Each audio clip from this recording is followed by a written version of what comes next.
여러분 안녕하세요. 알란입니다. 저는 지금까지 다양한 분야에 관심이 많아서 공학 전공으로 시작을 했지만 금융 분야 자격증인 CFA도 공부해서 취득을 하고 지금은 문과의 끝판왕이라고도 할 수 있는 로스쿨에서 공부하고 있는데요. 이런 경험을 통해서 깨달은 공부법에 대한 생각은 큰 틀은 다 똑같다입니다. 저의 노하우가 조금이나마 도움이 되기를 하는 바람으로 제가 큰 시험을 앞두고 있을 때 어떤 식의 준비를 하는지 정리를 해보았습니다. 제일 먼저 대부분의 우리들에게 공부는 쉬운 일이 아니에요. 그러니까 놀고 싶은 유혹을 이겨내면서 참아야 하는 과정이기 때문에 지치지 않으려면 크고 작은 보상을 설정해 두는 것이 도움이 됩니다.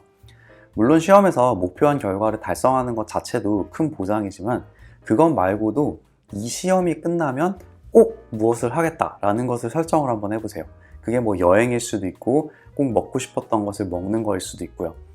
거기에 덧붙여서 이런 롱텀 보상과 함께 매일매일의 일과를 끝낸 나에게 주는 보상도 필요합니다. 큰 시험에서 가장 중요한 것은 지치지 않는 건데요.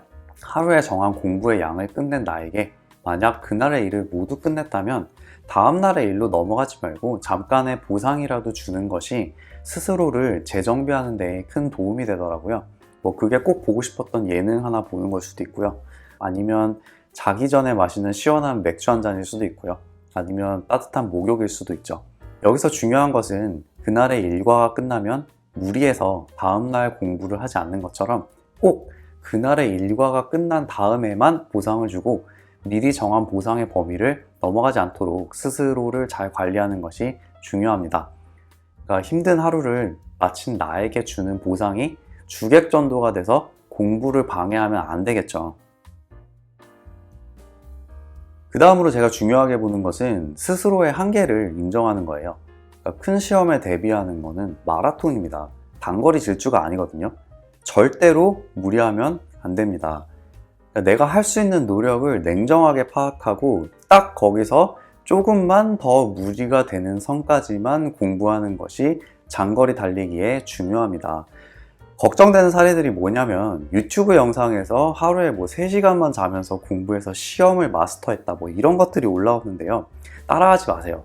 그러니까 특히 공부는 잠을 줄여가면서 뇌의 컨디션이 최상이 아닐 때 무리해서 하면 그만큼 효율도 훨씬 떨어지기 때문에 아무 의미가 없습니다. 물론 여러분이 잠을 3시간씩만 자도 전혀 문제가 없이 활동할 수 있는 축복받은 분들이라면 저도 부럽습니다. 하지만 그렇지 않은 분들은 따라하지 마세요. 공부 시간이 더 필요하면 잠을 줄이는 게 아니라 그만큼 일찍 시작해야 합니다.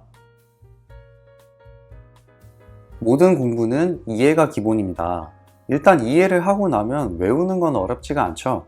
다만 이해를 하는 데 시간이 걸리는 경우가 많고 이런 이해가 책을 한 번 봤을 때 되는 경우보다 시간을 두고 반복해서 여러 번 볼 때 깨달음이 오는 경우들이 많습니다. 제가 지금까지 다양한 시험을 보면서 깨달은 점은요. 성공적인 시험을 위해서는 결국 그 시험을 마스터하는 데 필요한 만큼의 시간이 꼭 필요하다는 건데요. 저는 공부 계획을 세울 때 하루 일과는 무리하지 않는 선에서 잡되 최대한 여유 있게 공부를 시작하는 편인데요. 그렇게 하는 이유가 큰 시험일수록 끝까지 지치지 않는 것이 중요하기도 하지만 공부라는 게 매일매일 새롭기 때문에 그렇습니다.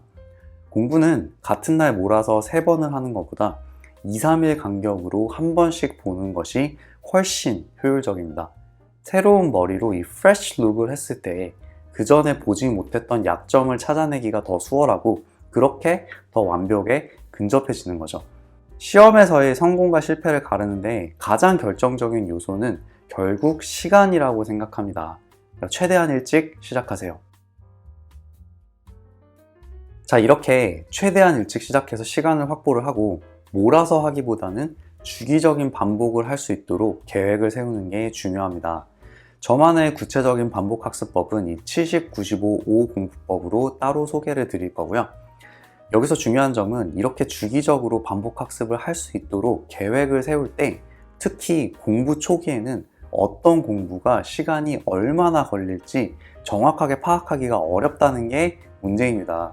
계획을 세울 때 이런 변수를 감안해서 최대한 여유 있게 반복 주기를 잡는 것이 좋습니다. 그날 제대로 마치지 못할 양으로 계획을 잡으면 그날 분량을 다 마치지 않고 다음 날로 넘겨버리면 자칫 끝내지 못한 공부가 계속 쌓일 위험이 있고, 그렇다고 무리해서 모든 공부를 다 마치려면 다음날 컨디션에 영향을 주게 되죠. 그러니까 이런 악순환을 반복하지 않으려면 적어도 공부 초기에는 어느 정도 여유 있는 계획을 세우고 반복 학습이 어느 정도 진행되어서 공부하는 데 걸리는 시간이 정확하게 파악이 되면 좀 더 타이트하게 계획을 세우는 게 좋습니다. 자, 꿈을 가지고 도전하는 여러분 모두에게 조금이나마 도움이 되셨기를 바랍니다. 감사합니다.